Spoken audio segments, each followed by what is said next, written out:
আওয়ামী লীগ নিষিদ্ধের সিদ্ধান্তকে সাধুবাদ জানিয়েছেন জামায়াতে ইসলামের আমির ডাক্তার শফিকুর রহমান।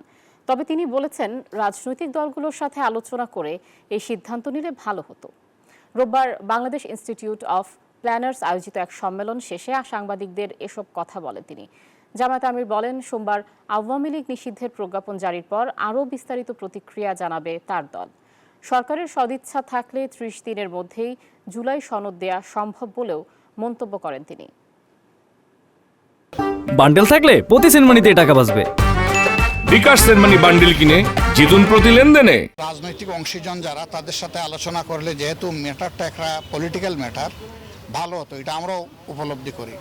এখন আমরা তো তাদের উপরে চাপাইয়ে দিতে পারি না। এটা তারা ভালো মনে করেছেন যে তাদের উপদেষ্টা পরিষদের বৈঠক করে তারা সেখান থেকে একটা ডিসিশন দিয়েছেন, ভালো হতো, নো ডাউট ভালো হতো অংশীজনের সাথে আলাপ করলে। তারপরেও যেটা হয়েছে, আগামীকাল কিভাবে আসে সেটা দেখার পরে আমরা গতিপথ নির্ধারণ করব ইনশাল্লাহ।